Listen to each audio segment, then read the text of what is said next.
warahmatullahi wabarakatuh. Selamat pagi serta salam sehat untuk seluruh pemirsa Jurnal Humas TV dimanapun berada. Senang sekali saya Atia Nadifa Nur Aulia kembali hadir di layar kaca Anda tentunya dengan acara Girls Talk.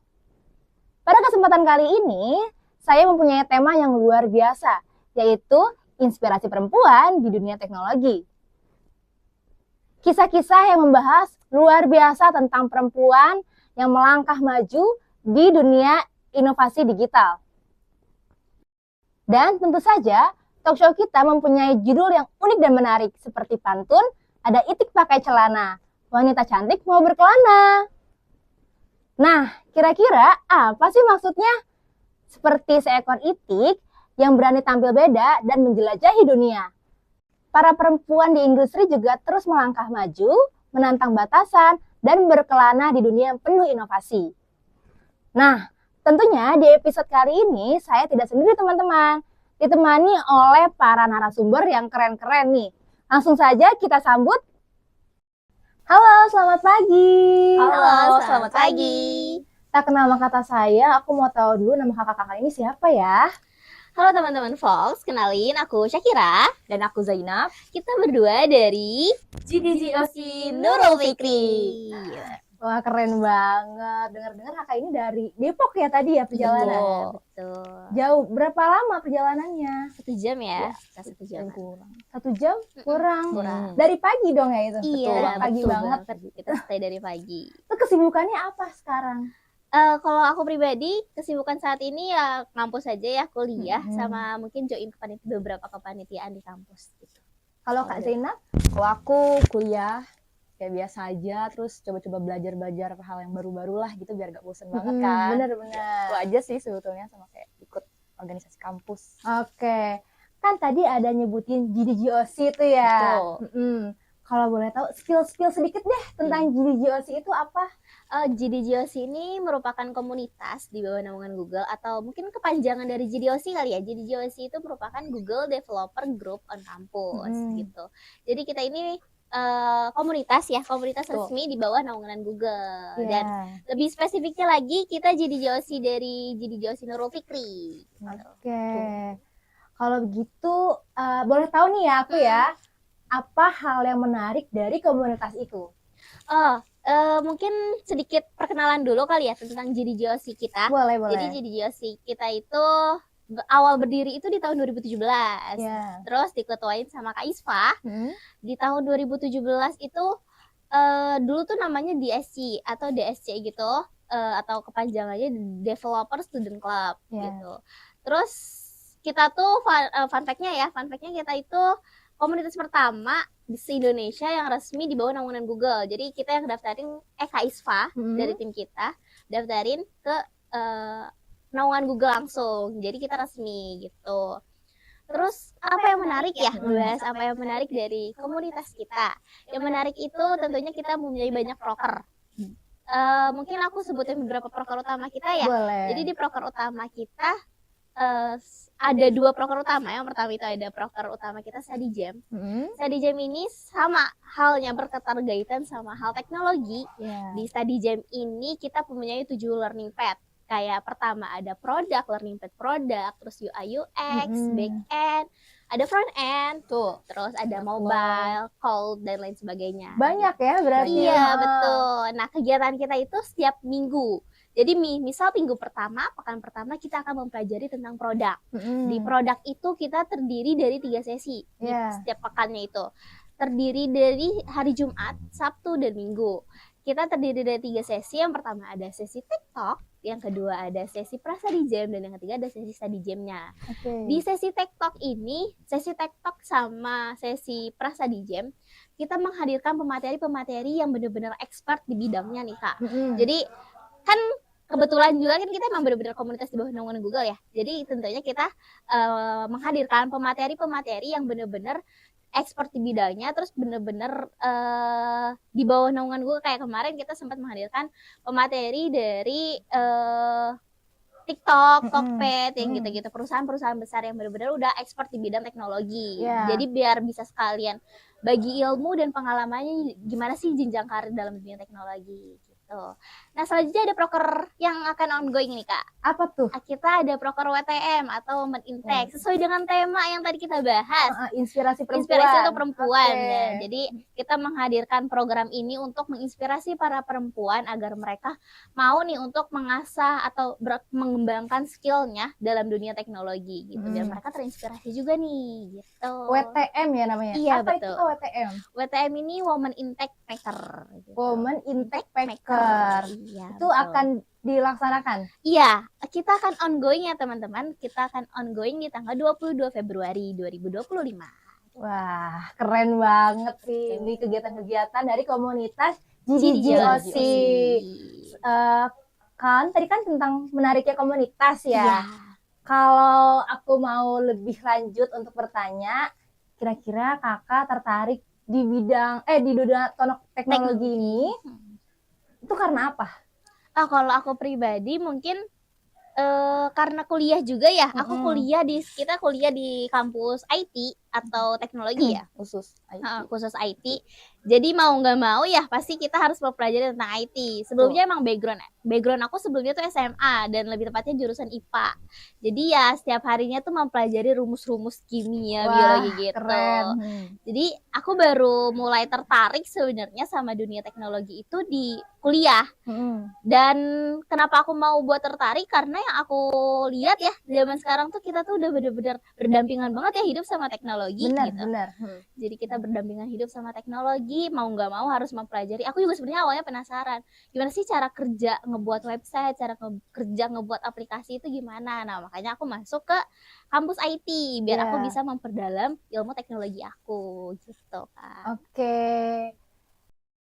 Nah kalau di GDGOC sendiri, bagaimana peran perempuan di dalam komunitas ini? Apakah sudah banyak yang aktif kayak gitu Kak? Di GDGOC sendiri peran perempuan tuh makin kelihatan jelas ya. Dan perempuan bukan cuma sebagai peserta aja nih, tapi ikut berkontribusi langsung.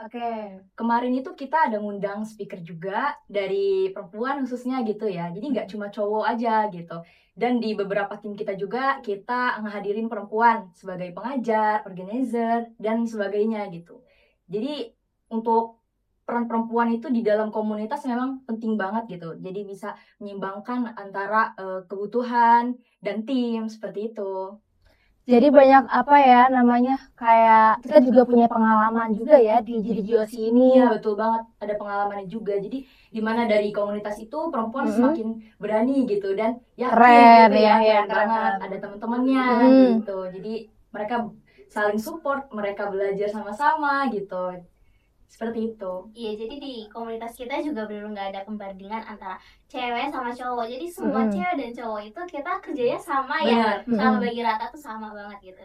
Dari sistem pengerjaan, cara pengajar kita, terus cara kerja timnya juga. Jadi ya udah cewek tuh udah sekarang tuh udah bisa buat memimpin. Dan FYI ya, aku ngebahas lagi soal proker kita tadi yang WTF itu project office-nya aku gitu.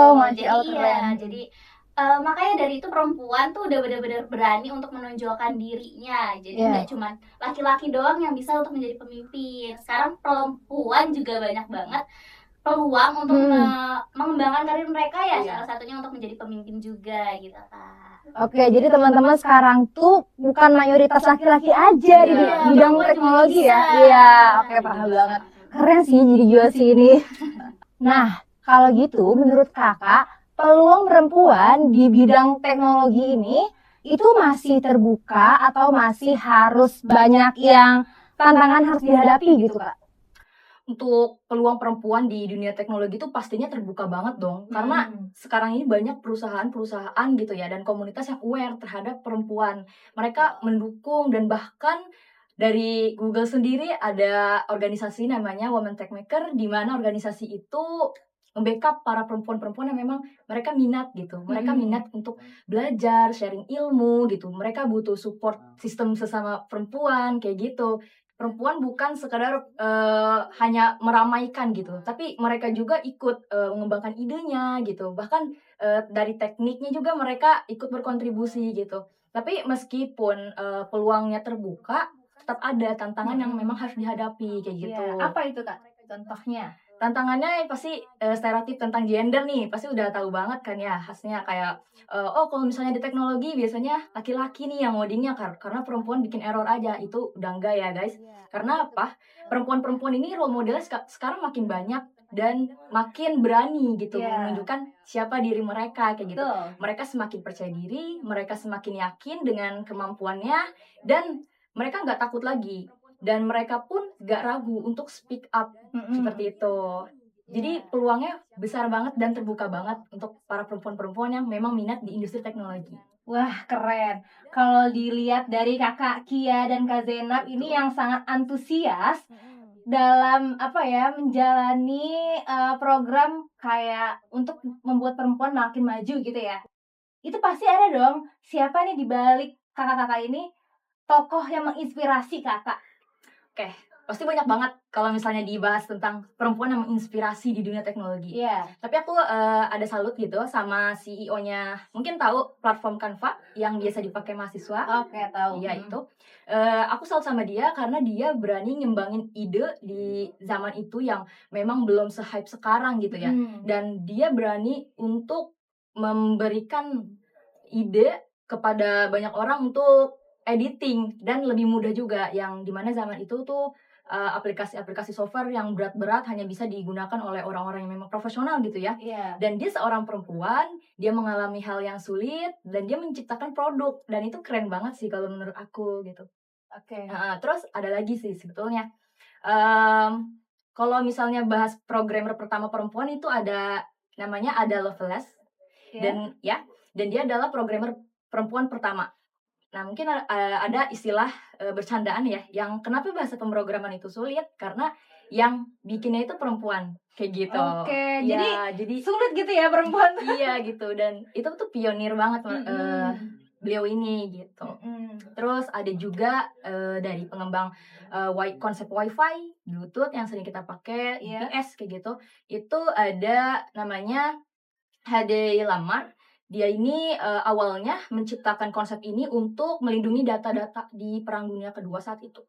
Dan akhirnya meskipun belum dihargai nih, tapi dia yakin dan terus percaya diri untuk konsep yang dia berikan itu dipakai. Dan sampai saat ini digunakan di dunia teknologi, seperti itu.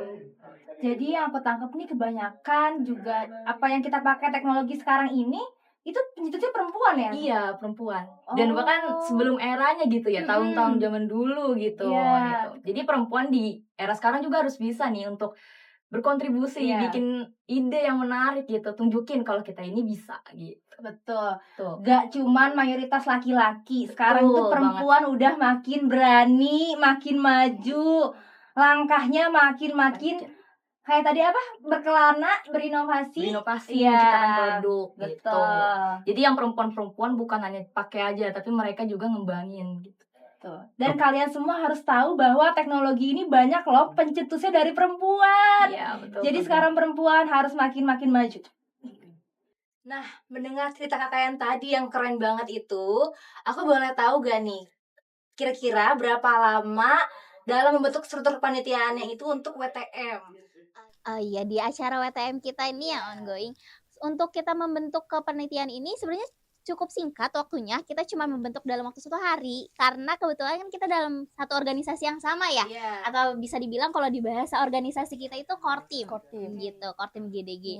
Tim intinya. Jadi semua core team atau tim inti itu kita libatkan dalam kepanitiaan ini gitu. Untuk proses kepanitiaan cuma 1 hari. Tapi untuk pembentukan proses acara ini kurang lebih 3 minggu. Emang waktu yang singkat, tapi kita yakin kita bisa untuk melaksanakannya gitu.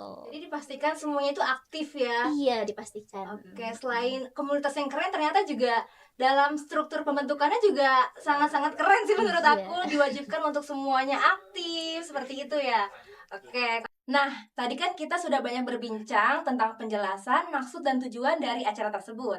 Kali ini kita akan masuk ke segmen yang lebih seru lagi tentunya teman-teman. Di mana aku punya 4 amplop yang berisi pertanyaan-pertanyaan rahasia dari kita untuk teman-teman GDGOC. Kira-kira dimulai dari siapa ya?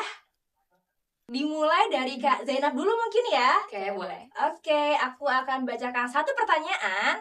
Pertanyaan pertama, jika kamu bisa memberi pesan kepada seluruh perempuan yang berkecimpung di dunia teknologi, yang mayoritasnya laki-laki, pesan apa yang akan kamu sampaikan kepada mereka yang memiliki minat dan kemampuan di bidang teknologi agar tidak terdistraksi oleh mayoritas? Oke, aku jawab. Jadi untuk para perempuan yang udah terlanjur berkecimpung di dunia teknologi, aku cuma mau pesan sama kalian. Kalian berhak ada di sini. Jangan jadikan skeptis kalau misalnya perempuan itu nggak boleh di teknologi, kalian harus minder. Justru jadikan untuk motivasi dan semakin semangat, percaya diri seperti itu. Dan ingat bahwa kemampuan tidak menentukan gender. Bagaimana usaha dari kitanya sendiri gitu. Kita mau belajar, kita mau berusaha keras, dan kita mau mencoba hal-hal yang baru. Seperti itu. Oh, keren banget ya. Jadi kita harus mau belajar untuk hal-hal yang baru. Oke. Kalau gitu kita langsung lanjut ke pertanyaan yang kedua untuk Kak Kia tentunya ya. Disimak baik-baik untuk pertanyaan yang kedua ya Kak Kia. Nah, pertanyaan kedua, kalau dunia tiba-tiba harus kembali ke zaman tanpa teknologi modern dalam waktu 1 minggu, menurut kamu apa tantangan terbesar yang akan dihadapi manusia saat ini? Oke, aku izin jawab ya. Mungkin dari sudut pandang aku, tantangan yang akan dihadapi sama manusia saat ini ya. Karena yang kita backstory dulu ya, kita lihat secara realita, manusia saat ini tuh udah bener-bener hidup berdampingan banget ya sama teknologi. Kayak saat ini aja kita pasti menggunakan teknologi. Bahkan pembuatan bisnis, terus pembelajaran pun menggunakan teknologi. Jadi menurut aku, jika kita 1 minggu tanpa teknologi itu bakal banyak mengalami kerugian. Dan pasti manusia bakal susah untuk beradaptasi hidup tanpa teknologi. Karena dan juga tantangannya tuh banyak banget. Salah satunya dari segi bisnis, pasti itu banyak banget mengalami kerugian. Karena semua informasi pembuatan produk dan lain sebagainya itu menggunakan teknologi. Terus juga dari sistem pembelajaran pun pasti bakalan terhambat karena terhalang sama teknologinya yang sedang off gitu. Jadi menurut aku kalau misalnya kita 1 minggu tanpa teknologi itu bakalan susah banget untuk beradaptasi manusia dan bakalan banyak kerugian-kerugian yang akan dihadapin sama manusianya gitu. Benar sih, kita emang bakalan rugi banget kalau nggak ada teknologi. Sebagai pengusaha aku juga merasa kalau nggak ada teknologi cemilan empot nggak akan maju teman-teman gitu. Lanjut ke pertanyaan yang ketiga. Kali ini untuk Kak Zainab lagi ya, karena ada 4 amplop. Jadi kita bagi lagi untuk pertanyaan ketiga. Pernah enggak kamu merasa kewalahan sama perkembangan teknologi yang begitu cepat? Gimana cara kamu tetap keep up tanpa merasa burnout? Jujur itu pasti pernah banget aku alami.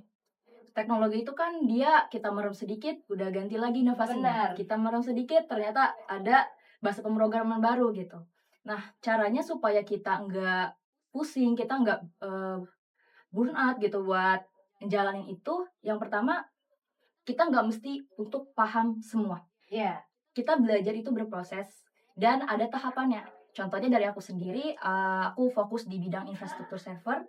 Aku mulai belajar dari cloud computing, terus aku juga lagi coba-coba cari tahu tentang minat aku di DevOps dan Web3 seperti itu. Jadi intinya kalau misalnya kalian merasa malas gitu untuk bisa berkembang, kalian harus cari yang membuat kalian semangat gitu. Misalnya kalian bisa ikut join komunitas, atau kalian belajar bersama teman kalian, atau ikut event-event yang memang bisa koneksi langsung nih kepada praktisi ahlinya seperti itu.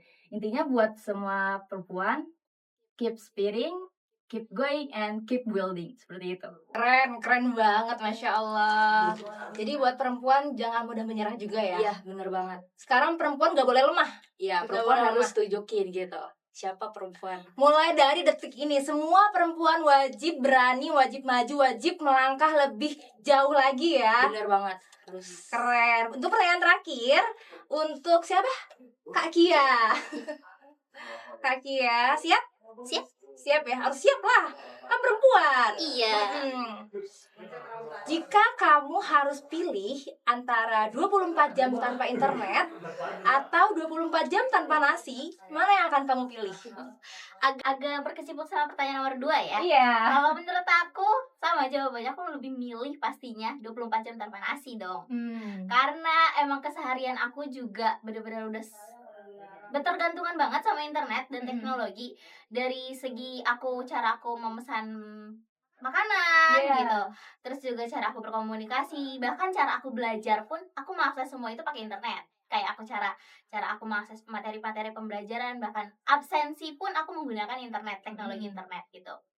Jadi aku lebih milih 24 jam tanpa nasi. Karena fun fact-nya juga aku emang kurang suka nasi. Iya kan, gitu. kalau nggak bisa makan nasi bisa makan kentang, Iya. ya kan, makan pizza, spaghetti. Masih banyak sebenarnya makanan lain. Kenapa harus nasi? Iya. Iya betul. Oke, kalau gitu terima kasih untuk kakak-kakak semua jawabannya yang sangat-sangat inspiratif untuk semua perempuan. Oke teman-teman, barusan kita udah dengar seksama penjelasan dari teman-teman GDGOC ini. Sebelumnya aku mau terima kasih banyak banget buat teman-teman GDGOC yang sudah menyempatkan waktunya, karena juga sudah menjawab pertanyaan yang banyak, menjawab kuis-kuis yang seru banget tentunya tadi ya. Dan teman-teman GDGOC, semoga acaranya lancar, semoga makin sukses GDGOC untuk kedepannya.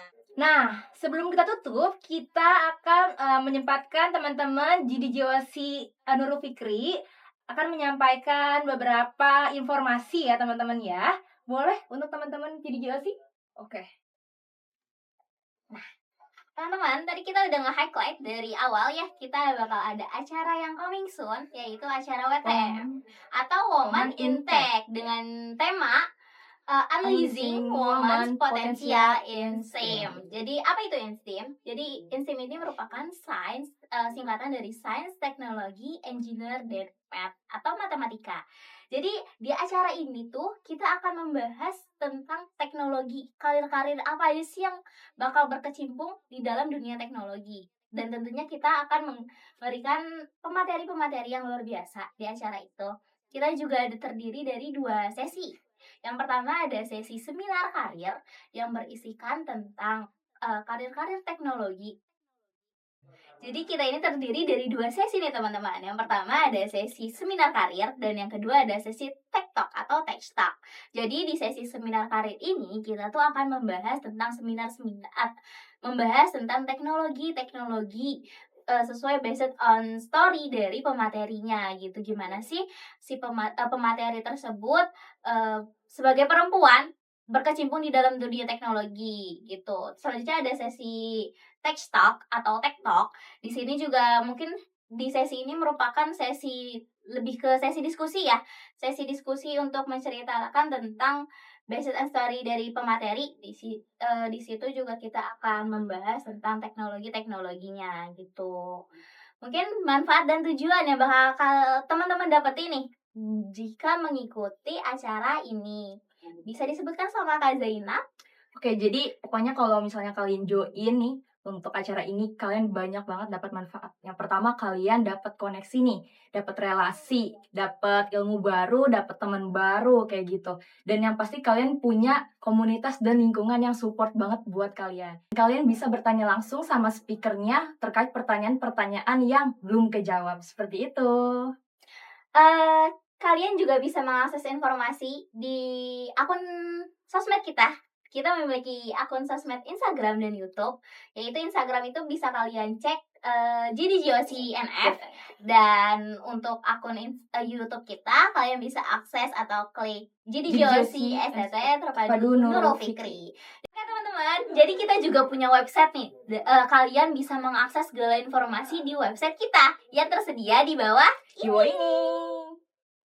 Jangan lupa buat teman-teman ikutin terus kegiatan lainnya yang seru dan menarik cuma di podcast Jurnal Humas TV. Like, follow, komen, share sebanyak-banyaknya.